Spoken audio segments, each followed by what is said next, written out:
Joe, one of my school teachers probably would say that you've done all right in this job. Yeah, it looks all right. Yeah, not bad. It's amazing, mate. Yeah, Absolutely we're amazing. really pleased with how it's come out. It's exceeded the design and the expectations that we had. Yeah, it's really looking good, especially in this weather. And too tempting just to stick our feet in this pool today. It's like 28 degrees, beaming sunshine, and this, honestly, you could be in another country sat here. Like, it doesn't feel like England at all. Costa del St. Cross. Yes, yes, definitely. Yeah, the South Coast Riviera. We're not even on the South Coast, really, are we? It's up north, really, for me. It's inland. It's landlocked. Yeah, definitely. But the paving, I think, that we've supplied to you just looks amazing next to the blue of the pool, and that is one of my sort of big things. Sunshine, blue water, and this limestone. Love it.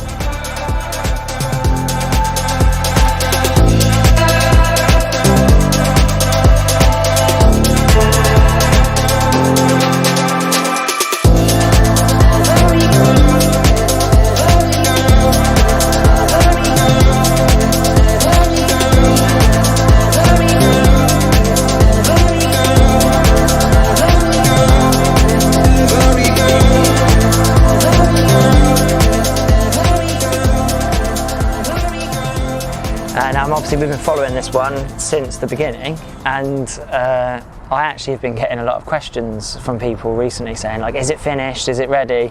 And it's been probably a couple of months since I've been here, I reckon, and you were almost there, weren't you, a couple of months ago? Yeah, it was 95% finished. It's probably early June, but we've had a few little things that we weren't quite happy with, so we've finished them up or changed them.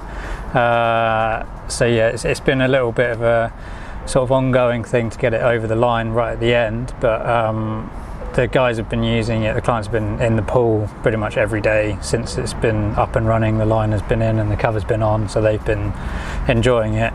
So nice. Yeah, it's technically it's finished, but it wasn't to a point where we were quite happy to leave it alone. So some little finishing touches. Yeah. Well, the plants already look like they've been here longer than, you know, a couple of months, really. I mean, a lot of this looks really well sort of established. So you've done brilliantly with that. Yeah. So it's still got quite a lot of establishing to do. Everything was sort of double, triple in size still, but a lot of it where we put it in the early spring, it's already had, like you say, that few months of warm weather, and the guys have been really good at keeping on top of the watering. So we've only lost a few things. There's a few little gaps which we will sort of either split things in the autumn and move things around, or we might add some other bits and pieces in. There's always an element of trial and error. There's a lot of chalk, but a lot of the ground here is made up. A lot of it's new soil, so we were quite open to what we could put in. We weren't limited on just species that can survive the chalk. There are certain areas of that, particularly this bank behind us, which is very chalky, and both the boundaries we haven't really changed too much with the levels, but a lot of it is made up ground, so we were free to plant whatever we wanted, really, so long as it was going to survive in that soil. And this garden, I noticed you've got sort of a full-on kitchen garden down there in the corner. So you've got like a veg plot, a greenhouse. Yeah.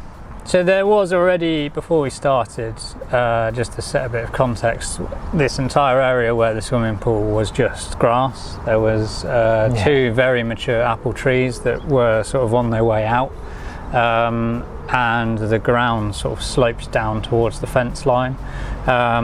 So the client said, oh, we always wanted a swimming pool. They were originally looking at a natural swimming pool, but the longer term maintenance of those and the upkeep and the fact that they can't be heated really was going to be an issue. So they went with a more traditional style block and liner swimming pool, which is what our feet are currently in. And the ideal position for that was this longer sort of section of the garden, which then meant sort of adjusting the levels and heights and everything. But the area over there where the kitchen garden is, or was previously, it's not really changed. So we've kept that area because it gets full sun. It's ideal for growing vegetables and fruits and things. So it was the perfect spot for the greenhouse.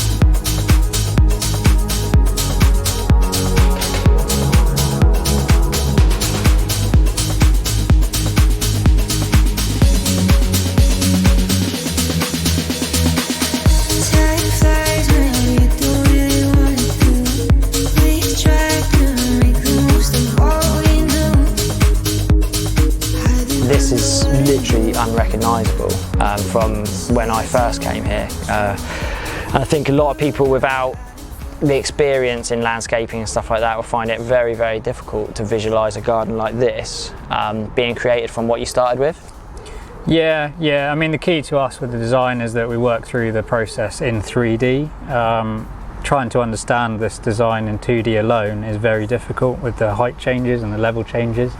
So going through the process with the clients, sort of explaining to them exactly where the steps are going to be, how many steps there are going to be, what the transition is, what the rises are going to look like, where the brickwork is, it then makes the build a lot more easier for them to sort of swallow, in that they've already seen it, they understand what's involved with the costs and where that budget goes. So yeah, it is unrecognisable. It's definitely unrecognisable. Yeah, and I think in landscaping, a lot of the areas where there needs to be a lot of groundwork or structural stuff, because it's not really very visual, you know, it's kind of a bit ugly and, you know, just functional. A lot of people think, oh wow, you know, I've got to spend £30,000 on getting the levels to that or whatever, and they sort of don't want to do it. But yeah, I suppose that's where the 3D design sort of comes in and tries to sort of explain to them, this is what you've got to change. Yeah, and getting the sub bases right, having the appropriate build up and the amount of depth and compaction or concrete or whatever it is, the spec that you're going to be laying over, getting that right to start with is the most important thing. There's no point, you could spend all the money in the world on the final finished surface, but if it's not laid properly, then it's going to look terrible. As soon as you have a couple of seasons and the ground moves, or you have frost or frozen ground and a lot of rainfall, the ground moves. So you need to account for that with the sub bases. So one of my main questions for you is, why did the client choose this particular paving? I don't know if we've covered this in some of the videos. No, so we showed them a lot of options. They did have some sandstone right at the top near the house, but the house is actually quite shady around the main terrace at the top of the house, and it was constantly grey or green or eventually black. So we lifted that, and we were quite fortunate. We actually took it to another job and relayed it in a more appropriate place for that. So the clients definitely wanted nice bit of eco stuff. Absolutely, yeah. It's like nice to be able to reuse things and relay it as a patio. It was sort of the old school sandstone, so it was nice and thick, chunky. Yeah. But yeah, the clients definitely wanted to keep with natural stone. We did offer up a few porcelain options, and they just didn't really fit the property. They didn't suit the Victorian styles, Victorian brickwork. So it was between this and a sort of more traditional tumbled amber limestone, and that was sort of too similar to the sandstone that they previously had. And yeah, it was a bit too rustic, so this is a good compromise in that it feels a bit more contemporary, but still has a lot of the natural characteristics of the limestone and natural stone, without going to the full extent of porcelain. Yeah, it's still a bit like this stone, I think, because of the tumbled edges, and you get some sort of characterful sort of marks and pits in it. It's still got a bit of character. I know it's sort of smooth and clean looking, but you still have a character there.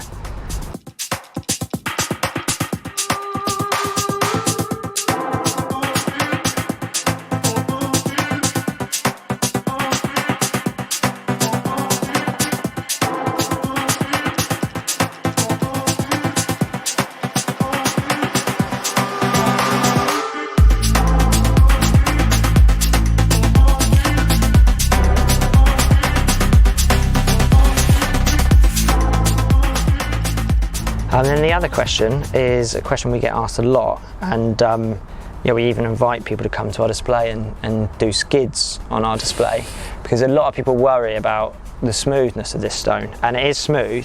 But we always say of our display, you know, with shoes on, I've never felt like slipping, even in the wet, on our display. How have you found this working with it, and then your clients found it living with it? Well, that was their main concern, actually. So we did a slip test with them. I got them to take their shoes off and check it with their wet feet, and they signed off it and said it's absolutely fine. We completely agree as well. There has to be an element of caution around any swimming pool or any wet sort of floor surface. So ideally, when you get out of the swimming pool, it is great to dry your feet off before you start sprinting. But it's not any more slippery than any internal floor would be. No, so similar to getting out the bath in a tiled floor. Yes. It's exactly the same. Yeah, exactly. That's the analogy I think of a lot, because yeah, when you've got wet bare feet, unless you're stepping onto something that's quite rough and textured, there is a chance of that little bit of frictionless movement, and you just got to be aware of that. You know, if you've got little kids that are going to start caning it around the swimming pool, maybe it's not ideal, but if you're an adult and you're sort of like got your wits about you, and certainly you won't slip. In shoes, in any sort of footwear, flip-flops or trainers, it's absolutely fine. Yeah, there's no, even in the middle of the winter when this was pretty cold and frosty, it's not that slippery, not with your shoes on, no worse than anything else.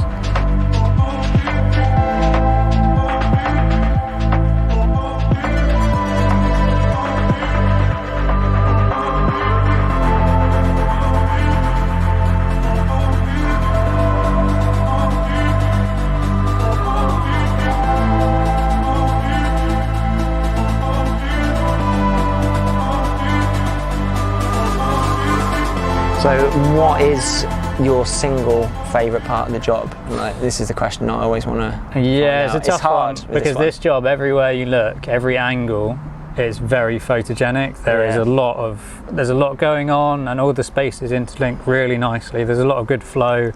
Sort of everyone says about having a garden that has sort of rooms that you follow through and you go into and come around, and this garden does tick that box quite well. But I think the swimming pool surround and the transition over to sort of outdoor kitchen area to dining space, I think that's been really successful. This whole middle terrace has worked really well. Yeah, this is kind of like when you're up in the air with the drone, this is this thing I always kind of like focus on. It's a bit of a central point of the garden, isn't it? It's the living space out here. Yeah. They're spoiled for choice, really. They've got this main dining terrace, a nice terrace up on the main croquet lawn at the top, which is big enough for dining, and then also a further terrace right at the top next to the house, which overlooks the view over St Catherine's Hill. What a view. So they are really spoilt, really, for places to sit. And on the swimming pool surround, I know from sort of speaking with you as this was happening, that the idea to do this double band of the Lymington Beige pavers in between the copings, which are the 40mm bullnose copings, and then the paving, it was actually not like in the design, was it? But you actually integrated this kind of on the fly, and I think it works amazing. It looks beautiful. Yeah, it just gave us a bit of a buffer between the bonding of the paving and the bonding of the copings. We were getting quite sort of, we were overthinking it. We were trying to line everything up, and there's only so much drawing we can do and so much detailing we can do in the drawing packages that it's on site that you dry lay these things and you work them out, and we realised that it wasn't going to work exactly how we wanted, so we ended up introducing these two bands of pavers all the way around the pool, which has actually worked really well. It's quite a subtle detail because they're exactly the same colour as the copings and the paving, but it does break the bond and does give a nice detail. And then we've mirrored that detail on the tree pits, and we've edged the paths with exactly the same as well, so it all ties together cohesively. And it kind of frames the pool a little bit just visually, so it breaks up the shape of the pool a little bit. So if you're in your periphery and you're thinking like, where's the pool, it does help you see the pool, that's why one of the things I like about it.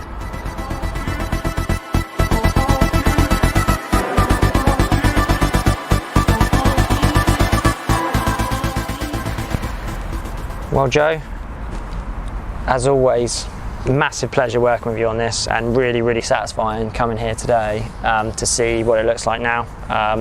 This is why I do the job personally, to come to a site, see what it looks like to begin with, and this place where it was just, like you said, just green slopey field really, and then to see your designs and then talk about materials and then see it all come to fruition. Amazing. So big thank you from me, because I'm really thankful that you have made a job as nice as this with our stuff, because this is what it's all about for me.